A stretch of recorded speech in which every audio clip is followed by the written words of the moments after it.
지난 3년간 서울에서 가장 많이 오른 지역. 그 전까지는 노원구 이야기하면서 지난 1년간 가장 많이 오른 지역 하는데, 이번엔 지난 3년간, 또 2년간 나오고 4년간 나오고 다 나와야죠. 지난 50년간 가장 많이 오른 지역, 이런 거 해야 되겠죠. 어디예요? 성동구입니다. 3년간 68.7% 서울에서 가장 많이 올랐다, 이런 이야기 하고 있죠. 항상 이렇게 올랐다고 하는 거는 평균 가격 가지고 이야기해요. 근데 평균 가격은 많이 오를 수도 있죠. 자, 뭐라 그래요? 재개발을 통해 공급된 신축 아파트 단지들이 지역 내 랜드마크로 자리 잡으면서 28년차 하던 게 3년간 31년차 되면서 재건축으로 바뀌면서 가격 올라가는 경우도 있겠죠. 그 다음에 재건축했는데 재건축 전에는 별 볼 일 없었다가 재건축하고 나서 랜드마크로 되는 경우도 있더라. 그러면 가격 쭉 올라가죠. 재건축 아파트들 진행되지 않고 있던 것들 들어와서 신축이 가격을 띄운다, 이런 경우도 있겠죠. 당연히 신축은 비싸게 들어오죠. 쉽게 생각해서 평균의 오류에 대해서는 얘기를 하자면, 프로그래머들 월급 300만원 받고, 누구는 또 250만원 받고, 누구는 또 150만원 받고, 누구는 한 200만원 받는다. 근데 한 명 더 뽑았는데 이 사람이 빌 게이츠라서 월 한 3천억 정도 번다. 그렇다면 평균 내면은 프로그래머의 평균 월급은 600억 180만원 정도 된다. 이렇게 평균 내면 되겠죠. 그러면은 저는 지금부터 프로그래밍 배우러 갑니다, 안녕히 계세요 하고 배우러 갑니다 하고 끝내버릴 수는 없잖아요. 왜? 이게 정상인데. 극단값이 생긴다는 거죠. 문제는 신축 아파트가 들어오게 되면 극단값이 되는 거죠. 그러니까 신축이 계속 공급되는 지역 같은 경우는 당연히 평균 가격은 상승할 수밖에 없다. 그런 부분을 생각해야 되죠. 그런데 3년간 가장 많이 올랐다, 평균 가격으로. 이런 식으로 이야기를 하고 있죠. 자, 강남 구민이 성동구로 이사 왔대요. 많이. 왜 이렇게 많이 왔어요?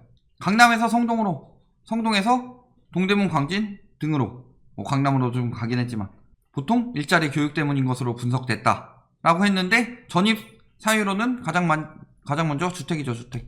집값 밀려서 온 거다, 젠트리피케이션으로. 근데 강남구로 이사 간 건 왜 간 거예요? 교육 때문에, 애들 교육 때문에. 성동구가 살기 안 좋은 동네라는 얘기는 저는 안 하겠어요. 다만 교육적으로는 많이 강남이나 이런 데에 비하면 많이 떨어지죠. 교육은 뭐 강남이나 목동 이런 데가 괜찮잖아요. 그러니까 그런 데가 그 전세 수요 구하고 막 임대차 3법 이야기할 때 막 강남 전세가 폭등하는 거 아니냐, 그 전에 뭐 자사고 폐지하면 강남 폭등하는 거 아니냐, 계속 이 이야기가 나온 이유는 교육 때문이죠. 전출 사유는 뭐예요? 주택. 그래서 성동구의 경제적 가치가 상승할 게 뭐가 있어요? 집값 뛰었으니까 간 거지. 이거 말 되게 예쁘게 풀죠? 경제적 가치가 상승했다는 건 집이 갑자기 새 걸로 바뀌었나요? 갑자기 집이 가만히 있다가 짜잔 새 거 하고 바뀌었나요? 집의 가치가 굉장히 올라갔다. 한강변이 나오지 않던 아파트까지 한강이 범람하면서 한강변이 돼버렸다. 2호선이 슈퍼철도가 돼서 강남까지 10분 만에 가니까 교통이 엄청나게 발달해서 떴다. 이런 거 개뿔도 없죠. 그냥 가만히 있는 부동산 가치가 상승했다. 아무 이유 없이.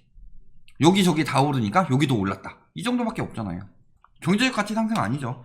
자, 그래서 보면 어때요? 매매 전세가격 지수. 왜 갑자기 3년치를 뽑느냐? 19년부터 안 오르니까.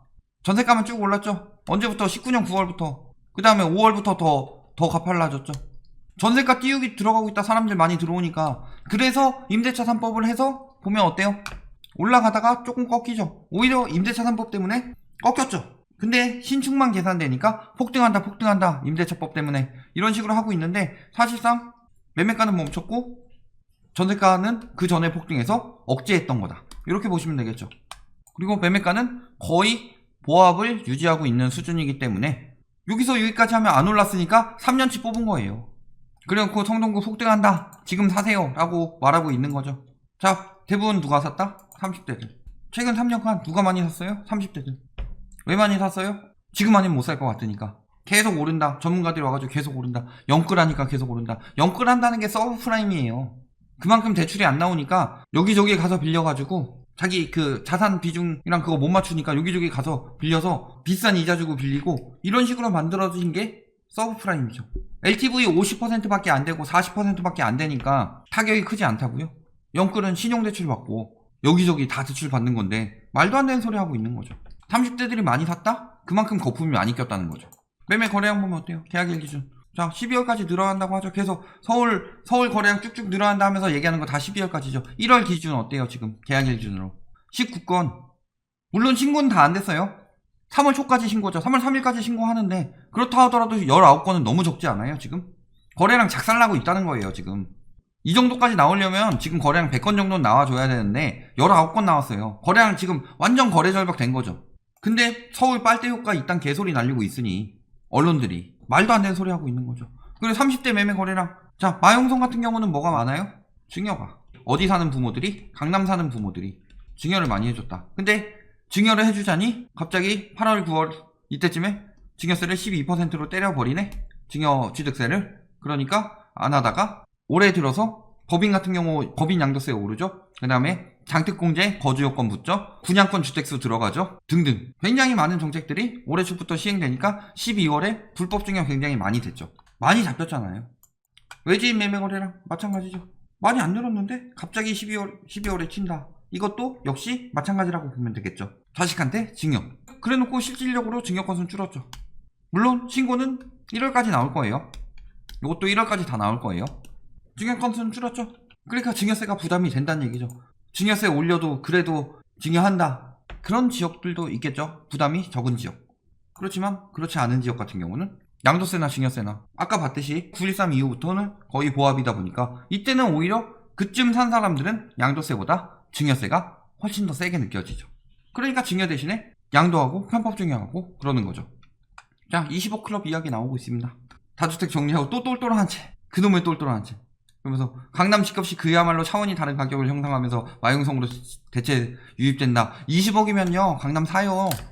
뭔 소리예요. 그냥 강남 띄우니까 다시 떨어지는 거고, 강남 지금 저기 뭐였죠? 신고가 거래 찍는다고 하는데 그건 대부분 이상 거래고, 실질적으로 정상적으로 1, 2억씩 떨어지는 거래들 쭉쭉 나오고 있죠.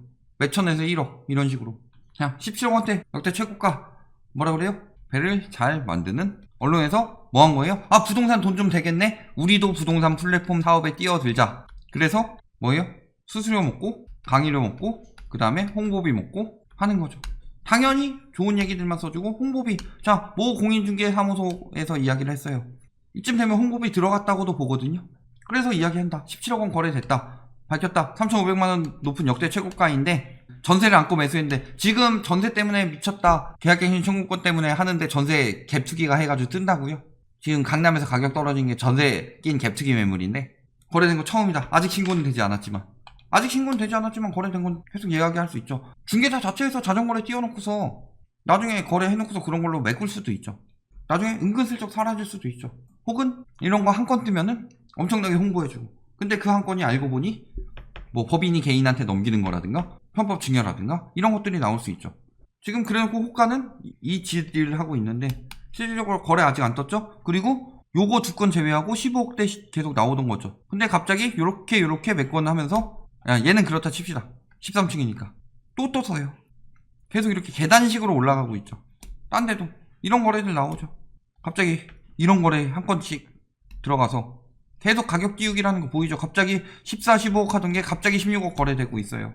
이게 순전히 갑자기 수요가 증가해서요. 서울의 매수 우위 지수, 즉 매수 심리를 나타내는 KB 서울의 매수 우위 지수는 떨어지고 있어요. 지금 매매 거래 지수 역시 마찬가지고. 그런데 고가 거래는 되고 더 오를 거라고 생각해서 비싼 가격으로 턱턱 산다?